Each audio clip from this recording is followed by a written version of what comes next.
Welcome to Talking Again podcast. This is The Tap. I am your host, Fidel Avendaño. Thank you for tuning in to the podcast with stories from fascinating people, some of them my closest friends and family. I hope you enjoy the show. Now let's tap into it. Adrian Castillo. He's known as, to you guys, the Canyon City Plumber. That's cool. Is it because is the company's based in Azusa? It is, and actually doing research on what I wanted to name my business, I came across a company that was Canyon City Plumbing. Okay. And so I just figured, okay, I can't take that. There's already an Azusa Plumbing that's a wholesale shop. Yeah. So I said, well, I can be the Canyon City Plumber because it's singular. Yeah. It's just me. And I did some research. Nobody had that name, so I said, boom, and started making some gear, cards, shirts, and whatever. And yeah. How long have you been doing it? I've been doing plumbing since 2006. Okay. So I got into it by accident. I was actually going through a divorce, my first marriage, and a buddy of mine got hired at a company, and he was like, hey, dude, you're real good with people. You know how to talk to people. I think you'd be good for it. And I was like, man, dude.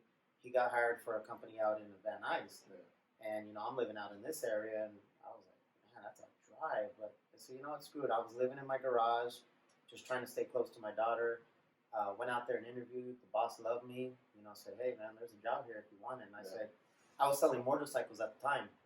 And I didn't picture myself being a 50-year-old, selling motorcycles. Yeah. So I said, okay, I jumped in. Well, it wasn't too convincing, or what, to be a 50-year-old selling a motorcycle? Nah, it was, I loved motorcycles at the time, but the company that I was at, I really loved. But there wasn't a lot of room for growth because people were already embedded there. Yeah. So I said, what, screw it.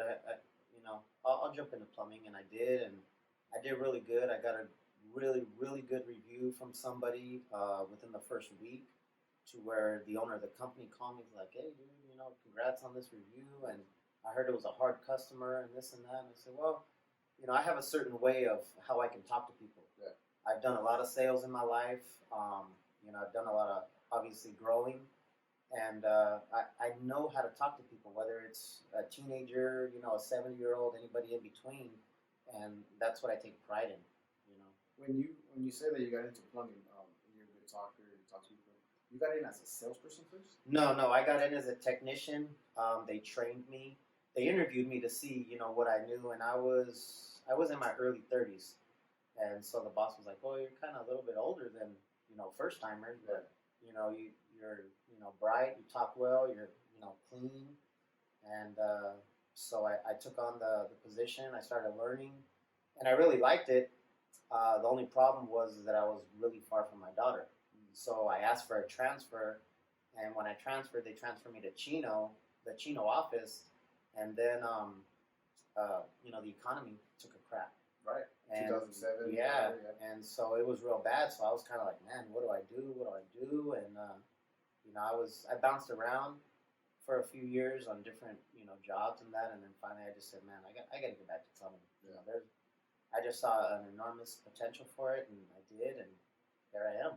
Are you doing it, though, because you see how good of a business it has been for you, or you really enjoy doing it? I'm truly in love with what I'm doing, man. Yeah. I love the fact that I can help people, and not just people, but people that I know, family and friends, because 99% of my business is referral business. Yeah. I do zero advertising. I don't advertise on Google. I did a little bit of Home Advisor. Is the worst decision of my life. Yelp hits me up almost every month to advertise with them, but as a business owner, we have to pay to be on there. Yeah, right.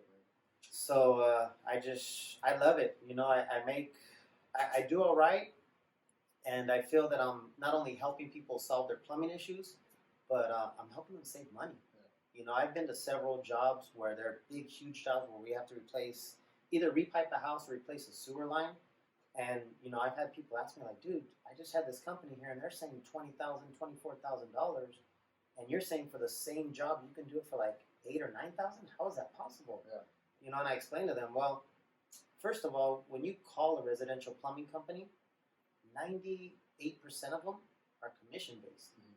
So there's layers upon layers upon layers of people that are getting paid. Right. Yeah. You call a sales, like that's why I asked you. You call a salesperson someone that just makes hard calls, right? Mm-hmm. Like just hard calls.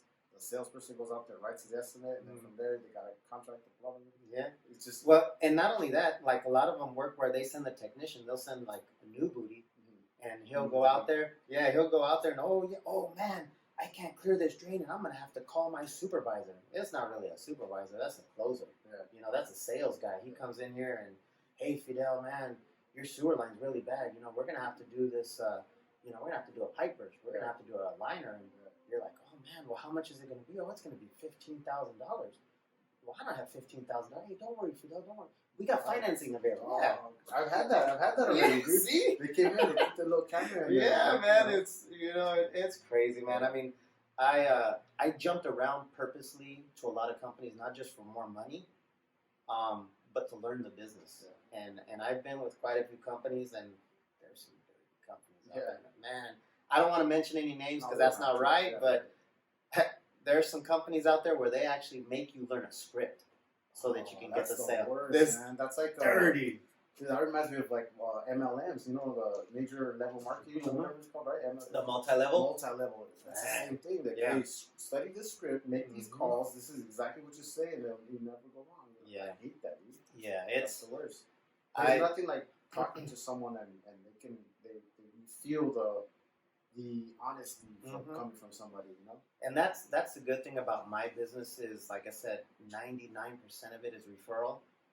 And I get 1 or 2 calls off of Yelp because I do have a Yelp page, but I don't advertise with them.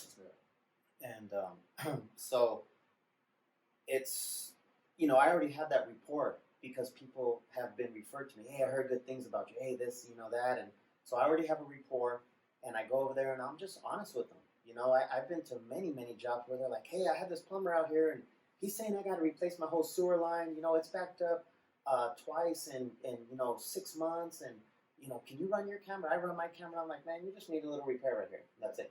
And yeah, we can replace the whole sewer line, so you don't have to worry about it for the next 20, 30, 40 years. Right. But right now, it's not necessary. Yeah. And people appreciate the honesty, and I think they appreciate more the money that they're saving. You know, so I love it, man. I truly, truly love what I'm doing. I'm very blessed to have a pretty decent-sized network of people that refer me. Yeah. You know, I do some property management, some commercial stuff, but mostly residential right now. And yeah, man, I love it. As Canyon City Plumber, are you the only one, or do you have anybody that works with you? Like you send somebody out every once in a while? It's mainly me, but on bigger jobs, I have some guys that will work with me.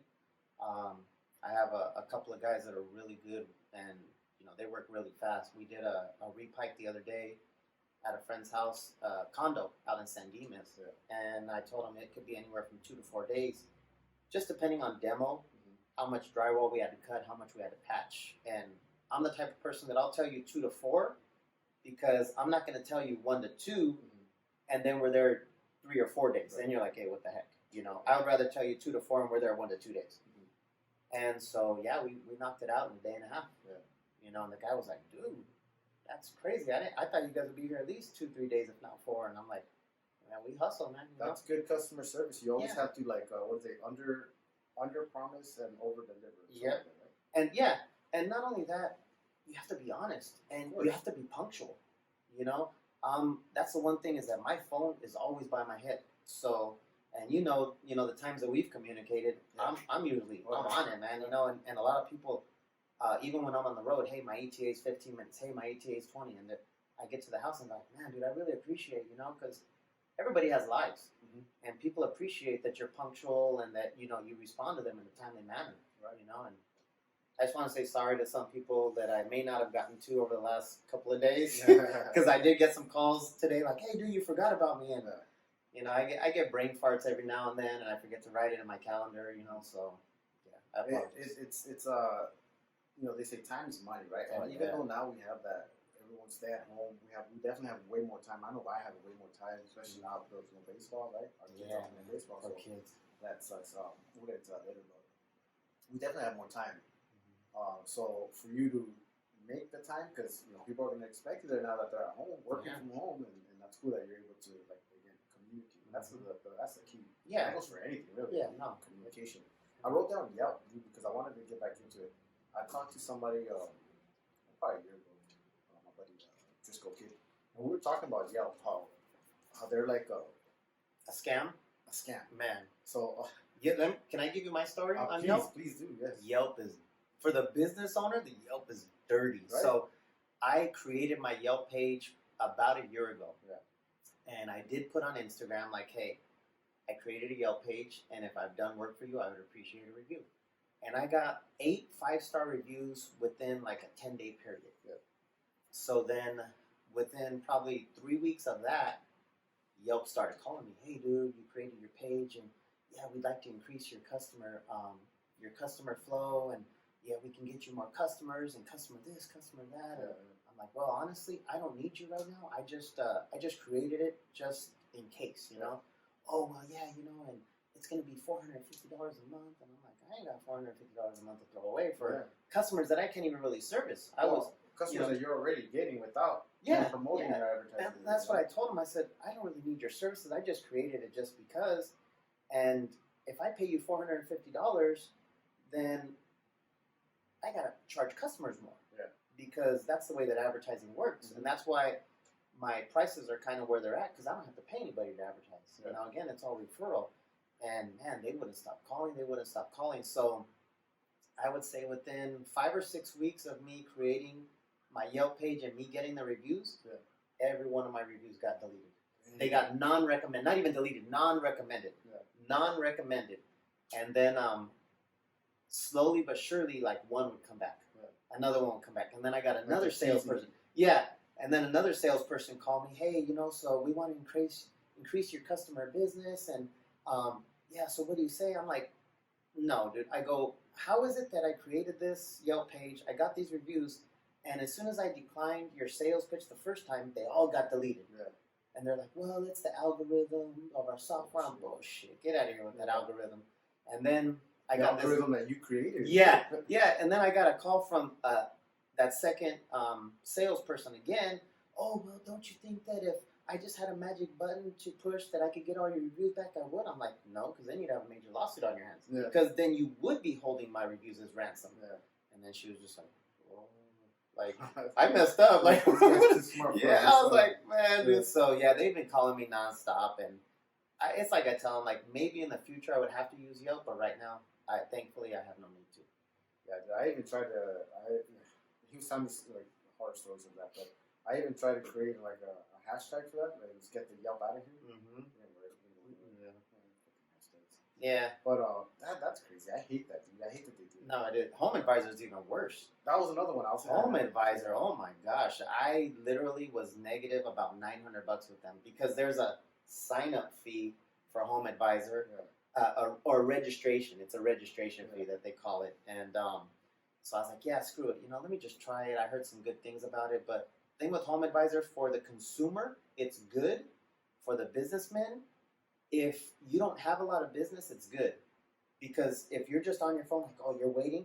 Because what happens is when somebody goes to Home Advisor, they send that job to like 4 different companies instantly. Oh, it's like so yeah, it's like whoever calls first, then they're most likely get the job. So, excuse me. With me, I wouldn't get that, you know, that message for an hour, 2 hours, but we would still get billed. If they sent you a job, you're getting billed, depending on what it is. Even because even if you didn't accept it. Even if you didn't accept it, if they send that job to you, you get charged, and it could be anywhere. I think the fees were anywhere from as little as $16 to as much as like $34 or $44. So, Home Advisor was making more than the plumber that would get that job on some occasions, because if it's a simple drain cleaning, you're charging anywhere $55, $75, $85. Well, if they're charging, you know, $20, $18, whatever it was on that call, they're making just as much, if not more, as the plumber. It's like, man, like you're sending it out to 4. Yeah, they're sending out. Yeah, it's like, get out of here with that. So, yeah, I ended up pausing my leads from Home Advisor for like 6 months, and finally I just said, I have no need for them, you know. And oh no, what if we give you 10 free leads? I'm like, what? I already have like 15 leads that I never even made a dime off of. What is another 10 going to do for me? Right. You know, I was like, nah. So, yeah, I stopped it, and before my renewal came up, I just said, I'm done with you. You know, especially now with like Facebook and Instagram, you Yeah. don't really need to be paying anybody to advertise. You know, Not a whole lot. I mean, except for if you want to advertise on Talking Again podcast. Yeah, you know. But no, I'm serious. Like on Facebook, they have groups like I know I see you on Covina Buzz or West Covina Buzz, and you know, or actually, you're not even because you're Azusa, but I see Adrian C on the Covina and West Covina Buzz. Yeah, and I get I can't even say a number. I would say anywhere from maybe 10 to 15 jobs a month just off of Facebook or Instagram. You know, people are like, they're tag me, and I'm like, you know, I say thank you, I like it, or I'll respond to the customer like, hey, if you need anything, feel free. Yeah, that's a lead right there. Yeah, it's great, man. I love it. So, yeah, I mean, it's, you know, as far as the leads and stuff, I'm very grateful that I don't have to pay anybody right now, and that, you know, it's 100%, 99% referral. So it's great, man. This is a way that you're kind of giving back also to all those people that have helped out, your customers, your loyal customers that have helped you out and referred. And talk a little bit about how you're giving back with the shirts that you created. Yeah, a long time friend of mine, the Long Unlimited Sportswear in the city of Covina, right off of Grand. I had been going back and forth with him about different designs and stuff, and finally he was like, "Hey, dude, you know, let me do this."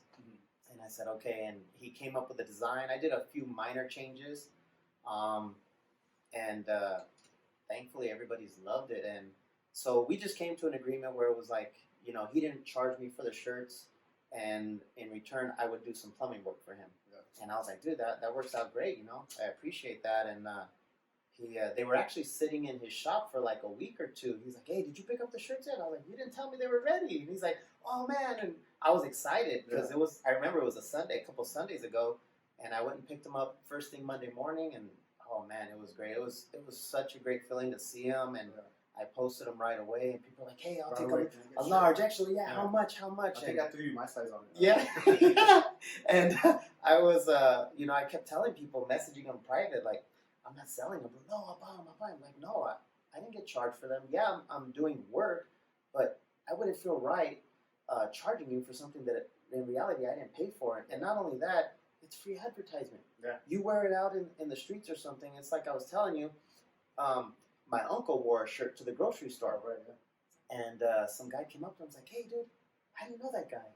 And my uncle's like, oh, that's my nephew. It's my nephew's company. And this, oh man, he was at my house. He did some work. Dude, that guy's great. You know, just saying a lot of nice things, which, you know, it made me feel good, and made my uncle feel good too. And he's like, man, that's crazy. You know, he was actually the first one that I gave a shirt to because, like I say, he's like a father figure to me. And so as soon as I got him, first place I went and dropped off a shirt to him. And so yeah, it was awesome for him to relay that message to me. It was That's real cool, man. Yeah. And you just said your uncle was like a father figure to you. We kind of talked a little bit earlier about how you grew up, you know, the lifestyle that you kind of had, and what you chose, you know, for yourself and your family. So, you know, I know you said you were in a bike club and all those kind of things. And how hard was? I mean, did you grow up in Azusa or West Covina? I actually, I went to Cortez Elementary in West Covina, and then my mom bought a house in Azusa next to my grandparents. So for, I guess you could say, the critical years of my life, I grew up in Azusa. Yeah, and it's great. You know, I really liked West Covina, but that was like, you know, my 4th and 5th grade year. You know, and then once I started, actually 5th to 8th grade, I was here in West Covina, and then high school I started in Azusa. Yeah. And I loved every minute, you know, growing up next door to my grandparents, man. It was the best thing that could ever happen to somebody, man. You know, it's a separate house, but you get to have grandma's cooking every day. Oh yeah. You know, it's like homemade tortillas and, you know, beans and rice and everything. Oh, it was great, man. Well, I'm sure. And then you probably got to spend your post school days at grandma's, right? Like your I was there. So you go to grandma's house and spend those couple hours over there. Yeah, I would go, you know, after school, or even my late teens, early 20s, you know, when I wasn't getting kicked out of the house for being a knucklehead. But yeah, it was great, man, and I loved growing up next to them. And even to this day, you know, people ask me like, hey, dude, so does your grandma still have the house? Does your mom still have the house? And I'm like, yeah, my uncle still has the house, you know. And, so the house is still in the family, and hopefully it'll stay forever because it's a nice, you know, nice house in a decent area. And that's good. Talk about some of the struggles that you went through though, as a kid, and kind of What made you get your head on straight? Or stay on the nice path, path, you know. Well, I had a few, strong figures in my life that helped kind of mold me the way that I am right now. My mom, especially. Later in life, she had a little bit of depression and stuff, but my mom was the hardest working mom there could be. She worked 1, 2 jobs. Um, my dad was around, but he was the weekend dad, and I didn't get to. He spent a lot of time at my high school basketball games and stuff, and that's why I can't knock him. He was around as much as he could, but it was my mom. She was a hard worker. One of my best friends growing up, Mr. Julio Picasso, he worked in the concrete business. Very extremely hard worker. Raised his family and really showed me what hard work was. And I actually a couple of times that I got kicked out of the house, I ended up living with them. Yeah, and they lived around the corner in that. And was he a little older than you, no, his son. Julio was the same age as me, one of my best friends growing up, but his dad was a construction worker, and he, man, that guy's a hard worker. I just did a job at his house the other day, as a matter of fact. Yeah, he called me, hey, carajo, hey, I need a plumber. I'm like, hey, I know one. He's like, yeah, I know. I was like, I'll be right there. I was finishing up a job, and I went and just. How does it make you feel, dude? Like kind of like paying it forward. This is the guy that you kind of looked up to and everything. Now you're able to pay it forward to him. It was an awesome feeling. I mean, and I didn't charge him. He did give me some money, but I ended up paying some of that forward as well. But I told him, no, I owe you. You guys let me live with you rent free, and this and that. And he's another one that's really instilled that hard work in me, and I appreciate him a lot.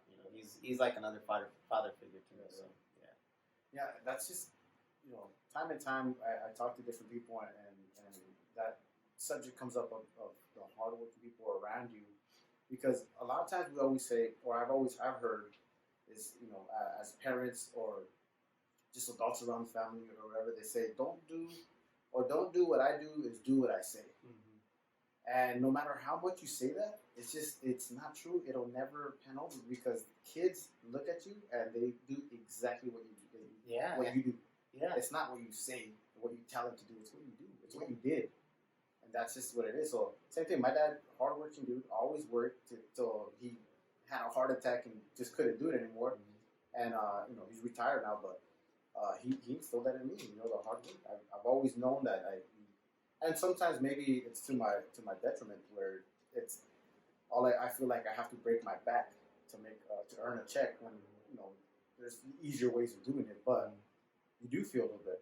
You get that hardworking thing from your parents and from your people around you. It's very important to have those. It is, and I love paying it forward or paying it back to the people that have helped me before. And when I first got these shirts. Actually, I think a few days before I got them, I did a raffle on Facebook. And I'm kind of a little bit known for that, because during the holidays last year, I did a couple of cash giveaways, $50, and ended up going from just a couple to 3 or 4. And actually, a couple of people declined it. They're like, I don't really need to give to somebody that really needs it. So, I in turn paid it forward to them. But yeah, it was a real good thing with the shirts. I ended up doing a raffle, $150 worth of service, and a friend, she tagged her dad, and he's a pretty well known and respected guy in Azusa. Excuse me. And I ended up drawing his name, and I was like, wow, that's a good person to win this, and I'm happy.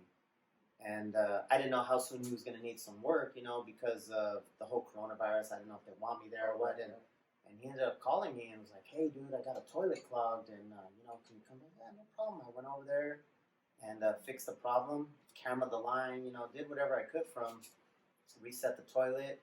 And then when I was leaving, I was like, hey, his name's George Romero, by the way. And I said, hey, George, what's that shirt of you? He's like, oh, man. He's all... I'm a 2X. I was like, I got a shirt. He's like, oh man, I was hoping you'd say that. I really like him, this and that. And I ended up giving him a shirt, and I gave him a shirt for his daughter too. And then he ended up doing a post a couple of days later, thanking me, like, "Hey, thank you for coming down." And, and man, it was crazy how many people like liked the post, how many people were commenting on it. I was like, man, dude, and that's what it's all about. Is just I love my city, I love the area, and I just hope to continue to help people. It's like I said, I love what I do. I truly, truly love whether it's picking up a shitty toilet or something simple, fixing a water line. I love what I do. How many jokes do you hear when people say it's a shit job? That somebody's got to. I'm the number one guy to say, "Hey, it's a shitty job, but somebody got to do it." It's I love it, man. I'm sorry. How's work been during this whole COVID-19 for you? I cannot complain. I cannot complain one bit. People are saying, "Oh man, all these lines are gonna back up because everybody's flushing these sanitary wipes and stuff." And by the way, there are no such thing as flushable wipes. Yeah. But feel free to do it because it keeps me busy. But it's just I've been busy, man. Yeah. Thankfully, very, very thankfully. That's good. Yeah. More people saying, like I said, we're talking about most people staying at home. Mm-hmm. I think you would see more people making those calls of like, "Hey, I need improvements done over here." I get it. Like some people can't because it sucks. Some people can't they're not working right now.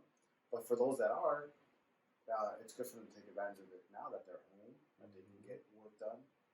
Get more stuff done at home. So I'm seeing a lot of projects getting done right now. Yeah. A lot of projects. I don't know if I would have ever cleaned my garage if it wasn't for this. Yeah, no, it was piling up. I know. My wife cleaned our house and threw a lot of stuff away, so I think our house lost like about maybe 150 pounds worth of crap. It's great, man, and talking about losing some weight, you said that during this quarantine or stay at home, you kind of took advantage of it too. Where, hey, you know what? Let me start eating a little bit better. Let me start working out again. And how they say it takes 2 weeks to build a habit. Has that habit built up for you? And you think you're going to maintain it? I hope so, because it was getting to a point where I almost had to hold my breath to tie my shoes sometimes. To put on my Red Wings. That's when you know it's time. Yeah, and I was like, and I stepped on a scale one morning, and it was like 179 pounds, which people that have known me, I've been pretty thin and fairly fit, most of my life, and I was like, man, dude, I almost had a heart attack when I saw that number. I was like, what the heck am I doing? And, part of it is just getting older and being lazy. Comfortable. Yeah, exactly. Just getting comfortable, getting home, not doing nothing, and I said, screw it, dude. I'm a morning person. I get up 4:35 a.m. every day, and I just started working out. Not necessarily eating a whole lot better, but eating a little bit better. Getting away from the burgers. My number one thing right now is a grilled cheese animal style from In-N-Out. Oh, good stuff.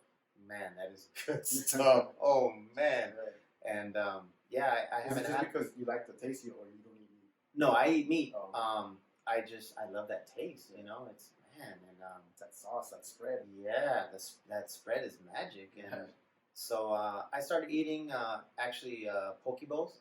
Okay. Yeah, I love those things, man. Just eating a little bit healthier, getting away from the greasy food and stuff, and drinking more water. Flushing out the system, getting all that's that key. bile drinking out. All of that water, and they even say like drinking some warm water every once in a while, or not warm, but at least room temp is good for you. I don't know how healthy those poke bowls are, because it's a lot of rice. Those are the acai bowls, right? Or what are they called? The acai. Acai. Mm-hmm. Those are the ones that say are full of sugar, right? Yeah. My wife brought one home the other day. She's like, oh, and I was like, it was that Nutella spread. But it had oats. It seemed somewhat healthy, but it was pretty sweet. Yeah, it had oats. It had berries, bananas and stuff. But yeah, it was pretty sugary. I like the poke bowls. Yeah, so that one's like more of the fish, right? The fish, yeah. I love sushi, man. I gotta try one of those if I'm allowed to. Yeah. Check my dietary schedule. Yeah. We all need it every now and then, man. Got to flush out the system, and because unless you're a bodybuilder or something, everybody eats like junk, especially me out in the streets every day. It's tough, man, and it's hard to, like we were talking about this earlier, like not making that excuse of not being able to eat clean when you're out on the road, but people do it. It's you got to work a little harder than the normal person. It's easy to go to a drive-thru and just pay $10 for your meal and then stop. $10. Yeah, $10, man. When now if you go back and think about it, you go $30 at the store. and you can make at least 5 or 6 meals with that. You know, at least 5 or 6 meals. You know, depending on how you portion it. Where that's 3 days. I mean, I don't know. It just makes more sense to pack and no, it does. In what is it called? Meal prep. Meal prep, yeah. Meal prepping is so important, so key. But I'm not a big fan of that though, because I can't picture myself eating 4 or 5 day old food. If even food is 3 days old in my fridge, whether it's pizza or something, it's getting thrown out. Really? Yeah, I don't. Yeah, I'll do 3 days. I won't do 4 or 5. I'll make food for 3 days. Yeah, I'll meal prep all that. I don't mind. I'll because I'm on the road, just like you. I'll pull over at 7-Eleven, pick up my Bang energy drink, and then I gotta use your microwave. Throw my shit in the microwave and sauce. And that's what I do. Yeah. And I'm just so used to doing it now. Yeah. And it's easy. But I'll do 3 days any day. Yeah. I usually I try to drink at least 3 bottles of water, and I usually take a fruit with me. You know, an apple, apricot, something, a peach. Sure. Take some sort of fruit with me, so it'll kind of because I try not to eat a lot or eat a big lunch when I'm out. Yeah. Because then I just feel sluggish and bloated, you know. And guys that work with me, they're like, "Hey, it's 2 o'clock, dude. Can we get lunch yet?" And I'm like, "Oh, if you want lunch, go ahead. You know, here's some money. Go ahead." I keep on trucking because man, I don't know when to stop.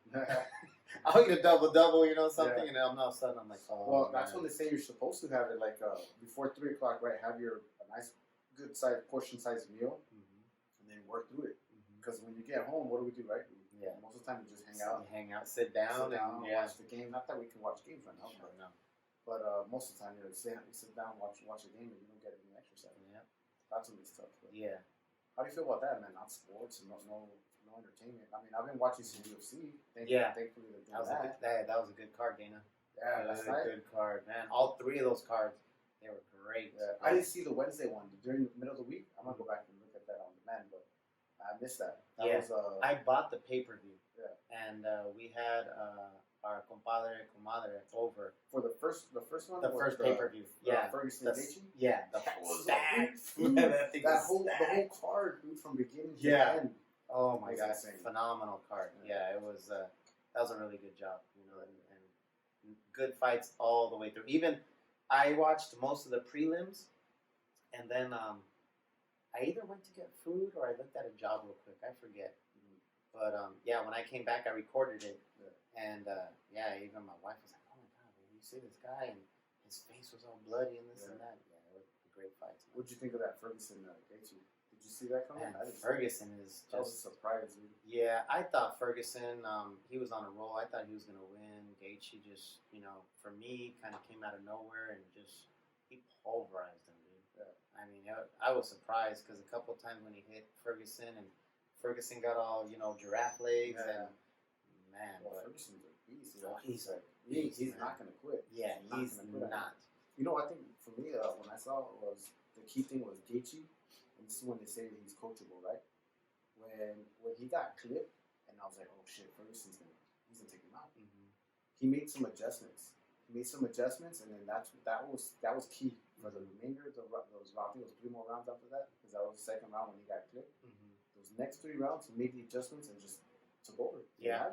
You know? And then I even heard after the fact on, I think it was Ariel Helwani, that he was interviewing some of the fighters, and they could hear the commentators, Daniel Cormier, Joe Rogan, like, oh, he needs to check those kicks. And because there's no crowd, that changes the dynamics, and they heard, and so he started. I forget who. I think it was a heavyweight. It was Carla Esparza. It was Carla Esparza versus the karate hottie. Michelle Watterson. Yeah, it was that fight. Carla Esparza even said it too. She said, and she was backstage, and she said that. She said, I heard Daniel Cormier when he was saying like check those leg kicks and whatever. She started doing it, and she made the adjustment from Daniel Cormier. Yeah, that's key. That's because these next few events are going to be like that. Yeah, where they can hear all that. And then what I noticed was all the hits were just loud, dude. Even, I was like, damn, dude. Yeah. Imagine when you're watching it when there's a crowd before and you can hear those trancazos. That's how hard these fools are getting hit, dude. And now with no crowd, it's just even more, you know, more so you could just pop. And I was like, man, dude. Yeah, they're great fights. I love the UFC.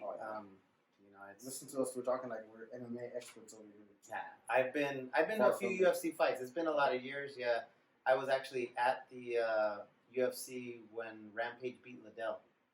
I was there many moons ago. You know, a buddy of mine, he had some hookups. He's like, "Hey, you want to go?" And I was like, "Yeah, dude, let's go." And we had pretty decent seats, you know, and it was a fun experience.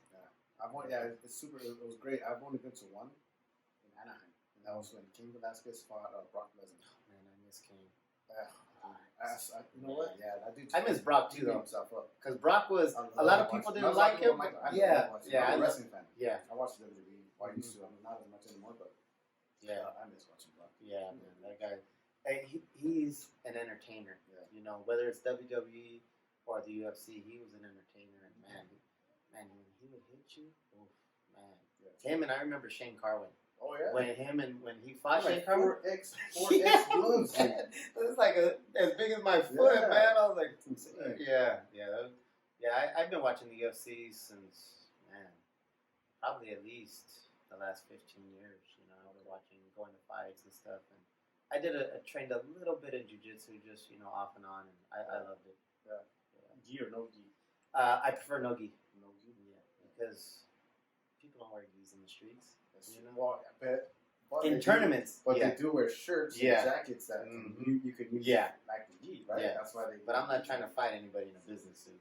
Hey, like what's the name? 007. Yeah. The transporter. Oh yeah, the transporter. Yeah. What's his name? Jason Statham. Yeah. Yeah, he's bad. Well, I mean, he's badass on film. I don't know how he's really, kind of like Bruce Lee or no, Chuck Norris was a bad. I was about to say Chuck Norris. Oh, Chuck Norris is real badass.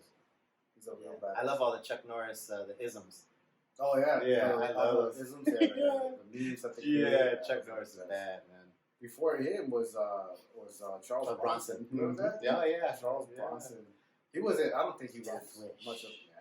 Good movies, great movies back for the time, but I don't think he was a martial artist. Like, no, he was just like, get out of my way and blow you away. Dude. Shit, I was gonna say something. I forgot what I was gonna ask you. We're just talking. About movies or? Well, I don't know what it was. Oh, Mike Tyson. Have you seen Mike Tyson training? Man, Mike Tyson. You know what? That little trailer that he had.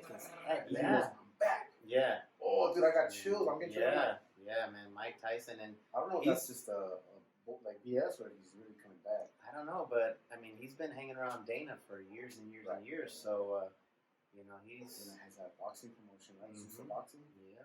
Like doing something there. Yeah, man. I mean, you never know. I would definitely buy that. Fuck yeah, dude. Yeah. I love Mike Tyson and The Hangover, by the way. Oh yeah. Oh man, classic. Yeah. That was great. Dude. Oh man. Every time that song comes on the radio, I was thinking, punching somebody in the face. Oh, that was great. And The Hangover 2, where he's singing out in Singapore. I got you a present. Yeah. He's like, how did you do it? And he's like, well, we don't really own them. It's just for the night. Zach Galifianakis, man, that guy's hilarious. He's badass. Yeah. Oh man, so I mean, I don't know, man. Let's talk a little bit about the Michis right here. This is my boy's company, Mr. Miche. I'm trying to get him on the podcast. That guy's always busy. He is extremely busy. It's hard for me to get some product. I got to call him. But he's a really good dude. I've grew up in Azusa with him, and I'm really happy. He's got his product in a lot of liquor stores and some restaurants in the area, and he's even got people doing wholesale or distributing for him and stuff. So it's a good product. I mean, I don't drink micheladas because I don't really drink beer. I drink liquor. Like I said, I got some Hypnotic and some Rockstar in here. So it's this quarantine. It got me. I don't really drink, but it's got me drinking. It's got everybody drinking. I'm like, man, I'm going back to the old school. I was some Hypnotic, and it's like, shoot. So that's one of the number one things that's selling right now is beer and alcohol. Everybody's drinking that right now. The line at Bevmo is crazy. What's that? The line at Bevmo? Oh yeah. You can order online, but man, my wife went there one time and she said there were like 15 people ahead of her. I went, there was only like 7 or 8, and it still took me like 15, 20 minutes. But I don't mind, it's cool. I understand, No, it's no joke, dude. Like when we have these kind of pandemics or whatever life crazy ass shit like this, people just start drinking. Yeah. They feel like it's like drinking sorrow. Yeah, man, just drink. My wife, you know, she'll throw on a little bit of I Love Lucy and, you know, have Mr. Miche. Yeah. And it's a good night for her. I see your stories, man. You guys all posting your stories, even doing the switch. I like yeah, it. man. My wife's funny, man. Yeah. She's got me doing some crazy stuff, but you know that's part of having a good, solid relationship. You know, Yeah. so I love it. I don't mind doing it. Yeah, you gotta humble yourself too sometimes. Yeah, a lot of people have too much pride, even with their own spouse, and it's like, no, wait, dude, come on. Yeah, you know. Can't take life too serious, Yeah. man. Life is too short. You gotta have fun. You know, enjoy it and have some fun in your life. I love going to comedy shows. Oh yeah. You know, my wife loves it too. We've been to a bunch. You know, Joe Coy's one of our favorite ones, and man, that dude is hilarious. Yeah. Oh my god, every one of his shows. I've seen the Netflix specials that he has, and yeah, we love that guy. Him, Edwin San Juan, Jeff Garcia. Yeah. You know, some of our favorites. Of course, Fluffy. You know, Fluffy's like yeah. I remember Edwin San Juan from years ago, dude. Mm-hmm. Like we were watching him at a comedy store. Man, what have I seen him at the Improv? But yeah, I still remember this joke, but he'd always do it, man. Every time I would go see him, and he'd always talk about have a little bitty, like little pennies, right? Because he's Filipino, right? Yeah. And he'd always do that joke, and for whatever reason, I was always like, this guy's always with the joke, and it always kills. Oh yeah. It always kills, you know? Yeah, he's got some funny jokes. He's good. Yeah. Oh man, well thanks for coming on the show, dude. It was awesome. Just shooting shit. Yeah. We didn't even get into like really like baseball stuff that would our kids not being able to play. Yeah, man. Heartbreaking. Very unfortunate. We still haven't even made a decision as to what we're going to do with the league. But yeah. You know. It happens, you know, unfortunately for the kids, more so for the class of 2020 because they can experience a lot of stuff that we already done, you know, whether it's prom, graduation, and that sucks, you know, but just walking, you know, when you get that award, it's a, so for some kids are like whatever, but a lot of kids, it's just like, it's a big thing. That's a pinnacle in their life, you know, so a lot of kids, unfortunately, they don't go to college, whether it's junior college or a 4-year, and that's the only diploma they'll get, and, you know, for it to be taken from them, it's sad. Yeah. It sucks. Yeah. It's not the same as those drive-by graduation ceremonies. You know? No, I just had one at my house, earlier. Yeah. I heard probably like 40, 50 cars kept going by, red light, and go by. I'm like, dang, dude, like, how does that bother you? No, absolutely not. Not at all. We get it here a few times, and I love it. We go outside and we sit on our bench and just wave at them. Yeah. We did one for my cousin. Her daughter was supposed to graduate this year, and we did one for her. It was about, 20 or so cars. And, we went, gave her flowers, congratulations. Cool. And so, it was cool. I don't mind it at all. So keep it up. There you go.